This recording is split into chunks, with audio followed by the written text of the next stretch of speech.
Good morning. Good morning. Or evening. It's morning for us. Yep. We are Two Brothers Talking, and we are coming to you again with a topic. It's my topic this time, that I think is probably going to get my brother worked up a little bit. Oh, okay. Maybe. I mean, I don't know. But, so I wanted to talk today, and I'm going to be very specific on what I want to talk about. Okay? Mm. So I need your opinion on Ikea. Not the furniture, just the store in general. The idea of the store. Because it's not like many other stores in this country, right? Correct. Okay. You've been to Correct. Ikea, I assume. Many times. Yes. You've sampled the meatballs. I have. Yes.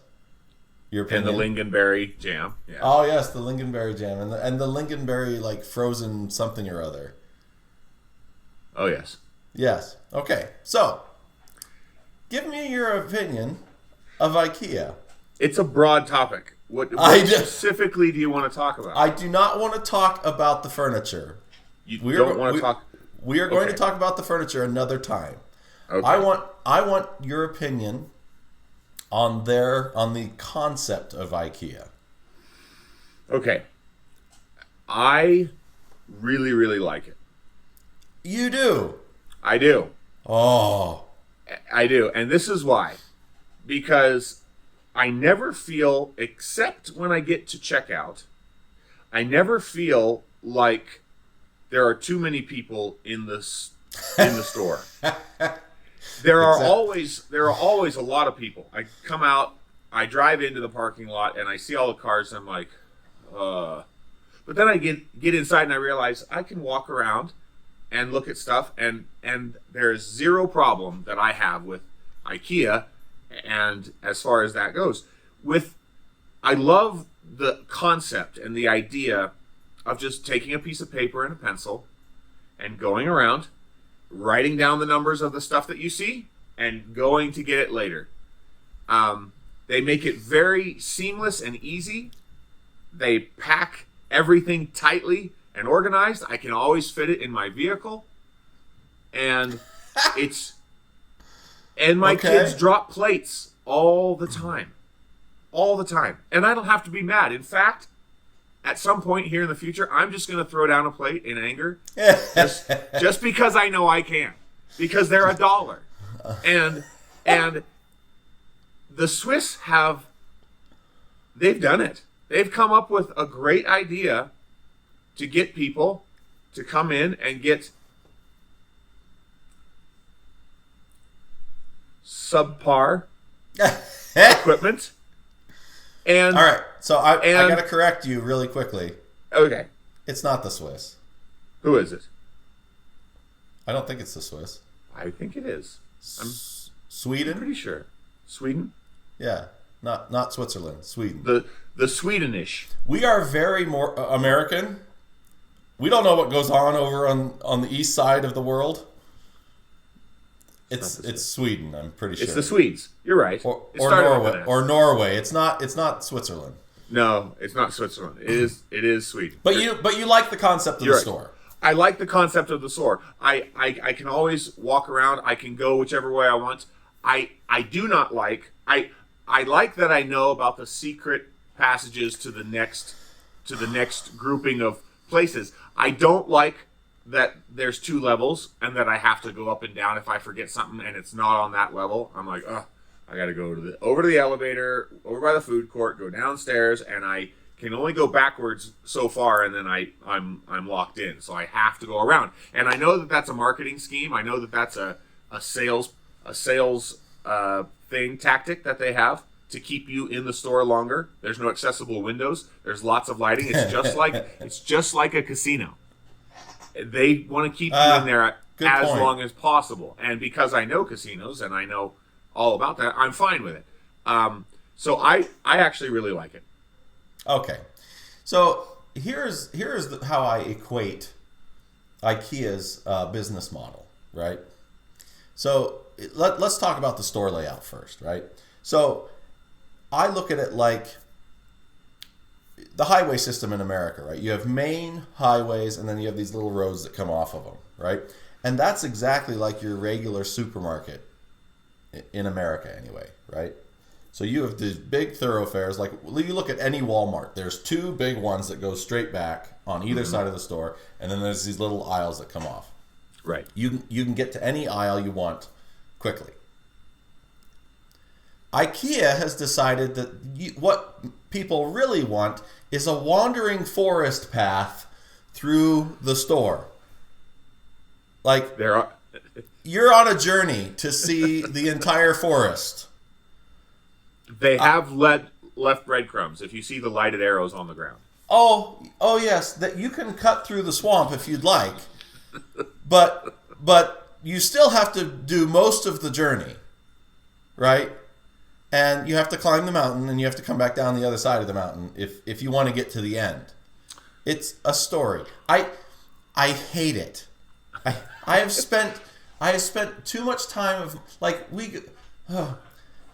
I've gone into IKEA with my wife to get curtains, or a desk for my daughter, right?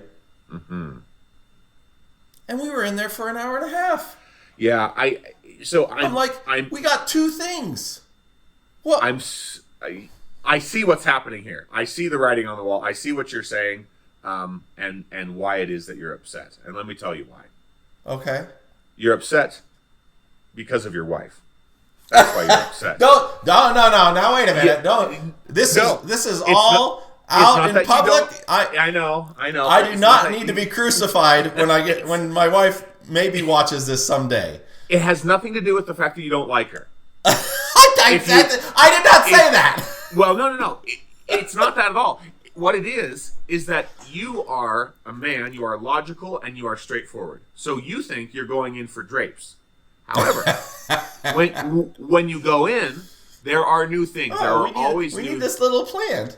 There are always new things. And if you don't go through the entire store, which you almost have to with the walkway, which you are going through the forest, I totally understand. When I'm there by myself, and I've told Gina, I'm going to go and get this 8x6x12 that we looked at for the 2 hours last time that you and I were there, I purposely will go to IKEA by myself when it's time to buy something.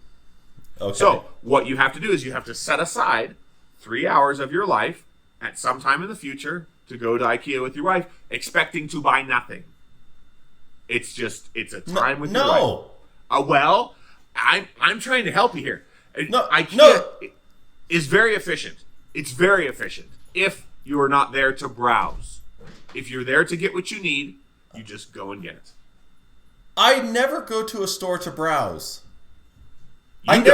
There's no reason for me to go to a store to browse. And that is the whole premise of IKEA is browse.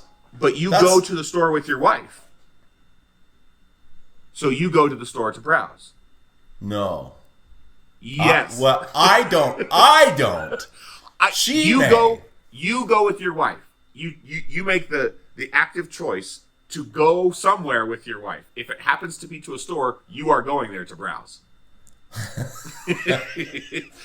I would like to fight you with this because I'm on your side. It doesn't sound like it, but I am. I'm on your side. But sometimes you have to. Okay. You have to understand what you're getting yourself into, and then just choose not to go. Okay. So besides the layout of the store, right? My opinion of IKEA is actually pretty decent. I actually think that their business model is a really decent idea. Yep. It's cheap stuff, right? It's not heirloom type furniture. You correct. Well, and we're not really going to talk about the furniture, but no, we're not. But be careful. But they offer cheap things at a decent price. There are some expensive things there. Yep. And they give you an opportunity to get a little. The way they get the men in there is the food at the end. Oh, don't worry, honey. At the end, we're gonna go get something to eat. and it's going to cost us $4.50. So at the end of the journey, there actually is an inn that we will stop in. Wonderful, wonderful. We'll be able to get ourselves a little meal. Oh, great, dude. When are we going? But the problem is, 2.5 hours in, you're like, when are we getting to this stupid inn? I'm hungry. The other problem I have with IKEA, well, the one problem I have with IKEA, well, it's on the list and it's higher up, is that because of how big the building is, there's only one in Las Vegas. And there's usually one in any big town that you're in. Which means if you don't live close to it, you're already angry when you walk in because it's 40 minutes away. It's 45 minutes away from me. Yep. So and here's the thing that really got me a little upset. They were supposed to build one 10 minutes from me. Yeah. And the pandemic hit and they quit. The Swedes or whoever owns IKEA is so smart because they've already got you hooked. You have to stay there for 2 hours to make it worth a 45-minute drive. That's why, and they say, "Oh, we know you're going to be hungry. We're going to give you 12 meatballs for $3. Right. That's your protein intake. We'll get something for everybody: a little salad, a little pancake. You get a little sweet treat. You get a little sweet treat. We'll take care of you. We actually appreciate you being here. We know you want to stay because you want to make it worth it. So we're going to help you." So they are very intelligent, and I applaud their tactics. Although at times I don't agree with it. Fair enough. You and I are efficient. I get it, but IKEA is not for us. If that's how we're going to be. I like how they present everything. I'm okay with that. Yeah. But I don't want to be led down the forest path. Okay, so all you viewers in the comments, I want a thumbs up for IKEA or a thumbs down for no IKEA. And you don't have to explain everything that we talked about. You probably were able to relate in one way or another to some of the things. I'm sure. Just let us know what you think with a thumbs up or a thumbs down for this episode, because it'll be interesting to see what people say. Did you just ask people to give us a thumbs down on this episode? In the comments for IKEA. All right. This is Two Brothers Talk. Thanks for watching. Don't listen to my brother.